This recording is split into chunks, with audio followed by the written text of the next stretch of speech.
should the Flyers be scared of the New York Islanders? This is an interesting question. The Islanders are not a team that any team in the NHL, and I mean any, should take lightly.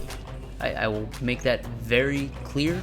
I think it's obvious to everyone that not only do they have maybe potentially the best coach in the league, but they're a deep team that executes, right? They just swept the Washington Capitals, which again was the coach's, Barry Trotz, old team. And with him at the helm of the new team, he took them out of mediocrity and already to beat a team that was capable of winning a championship only 2+ years ago. Now, is that an indication of what they will do against every team? No. Is it an indication that they are the best team in the league from how they started? No. However, if you look at the short spurt that we played so far, they have been, I would say, even borderline exceptional, right? I mean, to the same degree that the Flyers were impressive in the round robin, and then we're good, but obviously not great against the Montreal Canadiens. You know, somewhere between there, the Flyers were good, right? Like, feel relatively confident. But the Islanders really have not missed a beat, right? Going into the playoffs, playing the Capitals, they didn't miss a beat. Now, having said that, the Capitals coach has now been let go since they were swept. I would say he was already on the verge, and I would say he probably was going to be let go unless they had a maybe either deep run or at least a successful second round exit. The way that they were trending as a team overall, I would say they were my favorite matchup. That's what I was hoping the Flyers would get, to be honest, because I thought they would be the easiest team to beat of the upper echelon teams available. And I will say this, that of the 4 teams available right now, Tampa Bay, Boston, Philadelphia, and New York Islanders, those are the best teams in the division, in the conference this year. I think those are the 2 best teams in the division this year, being the Flyers and the Islanders. With the 2 remaining, I would say that's 1 and 2. And I give the Flyers an edge just because of the regular season there. Obviously, playoffs, completely different scenario. But overall, with Tampa Bay finally making past the first round, Boston, doing a pretty good job with Carolina, rebounding well. It just shows you everything is different, and these most likely are the best teams in the East. Even though the Penguins were really good on paper, their execution this year just wasn't there. They're probably due for a mini rebuild or a retool of some sort. So look for them to probably make some moves this offseason, but that's a different story. So let's go back to the Islanders. So the Islanders are a very good team. What I really like about the Islanders is they have an ability to attack on all 4 lines, on all 3 pairings. They have a good goaltender in Varlamov, who I would say at times was a very, very good goaltender in the league. And I would say probably is maybe, I don't want to say back to that form, but this just shows how important it is to have a good team in front of you, how to have a solid, predictable system in front of you that allows you to benefit and leverage the best parts of your game for success. And we can see that in Arizona, right, with Darcy Kemper. I know everybody's in love with him. Do I think he's one of the best goalies in the league? Debatable. We'll see how he does that moving forward. I mean, we can see what happened to Jordan Binnington this year. Doesn't mean Binnington is not a good goalie. I don't know. It's a short span, right? But the guy's won a championship, so I would say he's a good goalie. It's just really consistency is super hard in the NHL, and I think people need to be given the benefit of the doubt. So Varlamov is an example of that, right? He's kind of bounced around. He's never been the guy, and then all of a sudden now he goes to a team that can make you a better goaltender than you are. Let me say that again. They can bring out your max potential. I think all NHL goaltenders have the ability to win games and to play well. It depends on the team around them for a large portion of it, and then obviously there are mental lapses within there, but the skill level, I think it's there. So the Islanders with Varlamov, I think, is a very, very nice package deal for them. Probably the best goaltender that they've had in some time. Obviously the Flyers are in a similar position. I'll talk about that in a little bit, but he is a very good player, and a guy that I've actually liked for a while, and I wasn't really down on him just because of injuries. I talk about that all the time. Don't give up on players. You never know what's going to happen to them over time. So Varlamov in net, I think, is pretty impressive, right? So he probably will play every game, and I expect him to play every game outside of injury. So let's say he's their starter, right? Let's continue that, and we won't assume anything but that, because I don't think there's really a reason to assume that. Just like I expect Carter Hart to be the Flyers starter. So overall, I think they have a good goaltending. I think from top down, if you look at their top line, overall, I think it is a good one. Obviously, Matthew Barzal, if the Flyers didn't take Ivan Provorov, he was my pick in that draft. My thought always was New Jersey was going to take Provorov, and then hopefully Barzal was going to be left for us. Didn't happen that way. Barzal dropped way too low, and then ended up for the Islanders. More good for them. They have their number one center. So let's realize that their top line of Anders Lee, Barzal, and Eberle, that is a legitimate top line. It is not a question. There are three key things to having a championship team: top line center, number one defenseman, and number one goaltender. I would say with this team's depth and ability to play together, they compensate for the lack of a true number one. And I would say number one center, they have it. Barzal's a little young, but I mean, the guy is a point per game player already.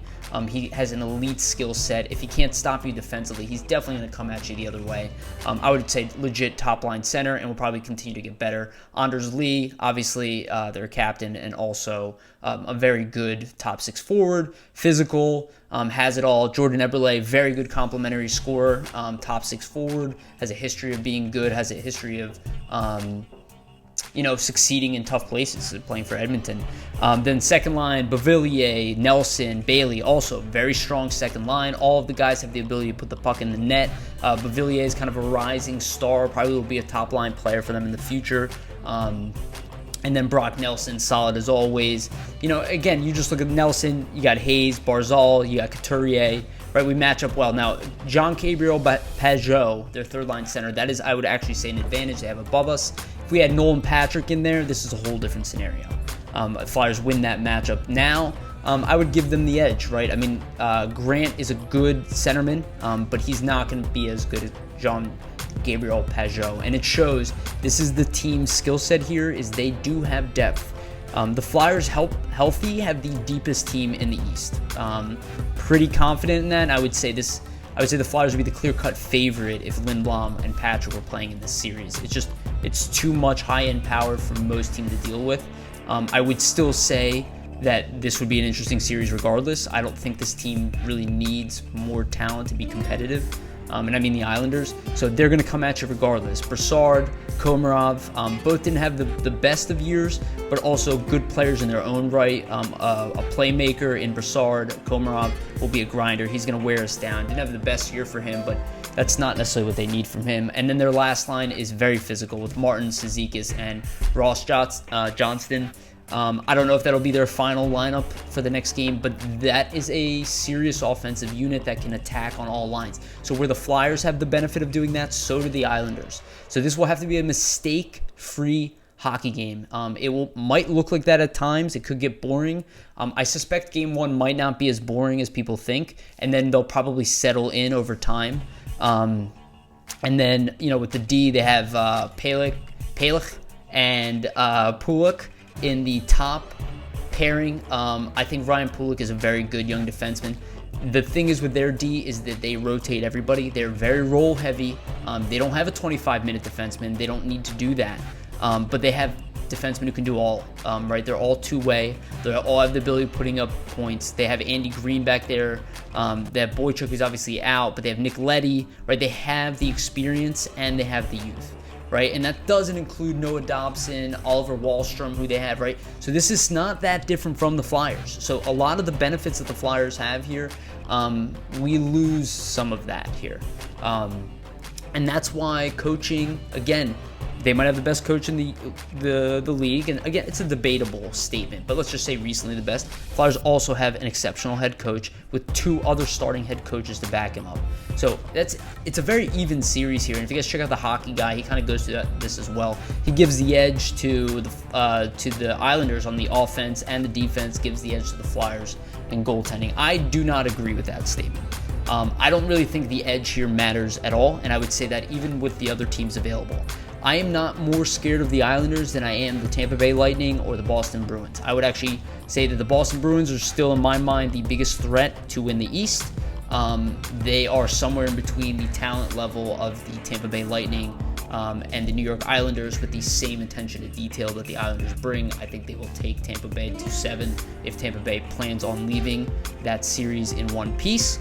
Otherwise, Boston could win it even earlier if they really lock it down on Tampa Bay. So it will be interesting to see how it goes there. I still think Boston is a better team than the Islanders, and if the Flyers really want to win a cup, they're going to have to get past the Islanders. And while Boston was easy for us in the earlier round, you can say it's matchup, none of that matters anymore. You saw that as soon as Boston came to play Carolina, they had them out in 5. Right? And Carolina's a good team. Nobody jokes around, but when you have the right matchups and you come in the right way, like look what the Montreal Canadiens did to the Flyers. Nobody's going away easy, and at this point, all of the teams are good. They're all good. So let's go through the Flyers line up real quick. I don't know what the lines will be. I suspect they will change. I don't want to see what we saw at the end of this Montreal series. I think AV was just trying to get creative because offense was really just not coming for any team in that series. So at that point, you're just throwing shit at a wall, right, and just hoping something sticks, right? You got Giroux on the third line, trying to get goal scoring on the third line because you know Raffl is on his game, so why not elevate him? And Raffl played excellent, right? He deserved the minutes. You saw the fourth line was played a ton because they kept things simple. So they'll play this differently, in my opinion. They'll match up here, I think, a little bit. Maybe they do keep Giroux separated. I would love to see some interesting combinations here. Like my top line, potentially I would put that top line back together and be able to attack. Maybe that's more a game you play against Boston if you get to that point, or Tampa Bay. But against the Islanders, you want more of a balanced attack. So maybe you do separate. Maybe you put G in the middle. I would even consider playing Morgan Frost. And just hear me out on this one. Morgan Frost, when he did come up and he played with Claude Giroux and Travis Konechny, was not a line that any of us thought on paper was going to excel, but it worked. They produced offensively, right? So if you have a top line right now, Voracek,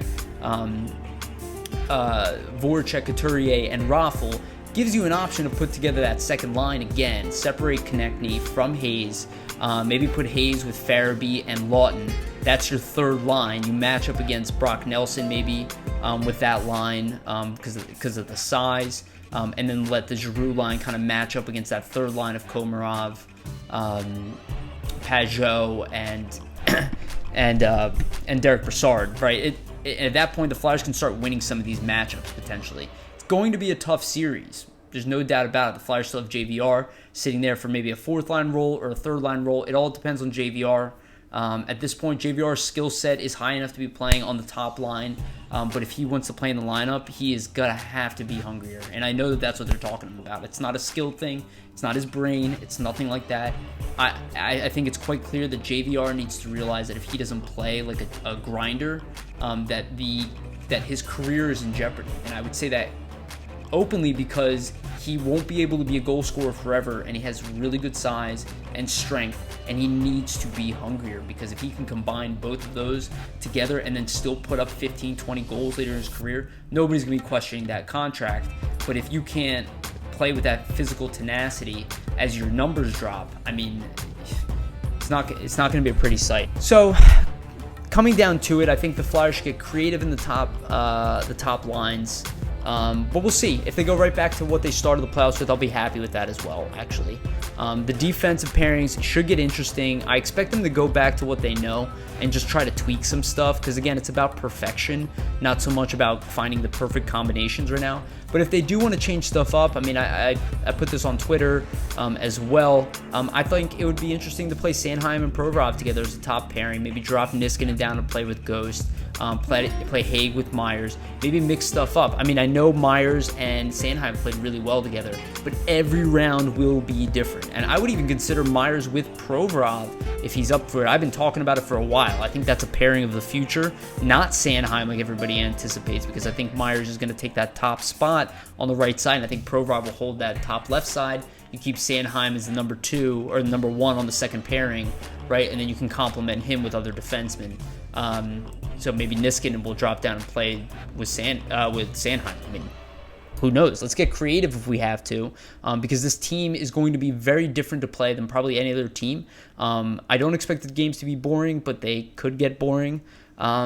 Overall, I'm not scared of the Flyers, or of the Islanders. That's essentially what I want to say. I mean, the Flyers are as dangerous as any team in the league. I don't think one series is a representation of where the team is. We'll see from every series. It's always different. We just saw the Avs lose to the Dallas Stars in the first game. Again, none of this is that predictable, but if you just look at the ability to win, the Flyers have it. The Flyers still are a team built for the Stanley Cup.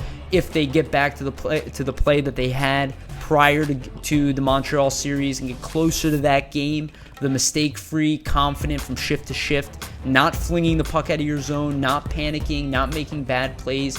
They don't have to get more shots than their opponents on net. That's not the point. The point is to not make mistakes. Execute soundly, quickly, move out of your zone, at least mistake-free. And that'll be key. That's the key to beating the Islanders, is to playing as much mistake-free hockey as you can, bringing it to them physically, 100%. I expect the Flyers to be ramped up for this. I expect them to want to prove everybody wrong, because if you see, a lot of the picks right now are for the Islanders, and I prefer it. I prefer it that way. I don't even like this whole Flyers in first place thing is weird. You know, you see the Flyers lose one game and everybody loses their confidence overnight. It's like, I prefer just to be the underdog. And I'm cool with that. You can doubt us the entire way. That's the way I want to see the Flyers go. If they don't make it this year, it doesn't matter to me, because we're on a journey here. This is the beginning of something special, not the end. And remember that. No matter what happens in this series, it's not a reflection that the Flyers need to go out and go back to the drawing board. It's just a step in the process of winning a cup. And I think we're on the right track.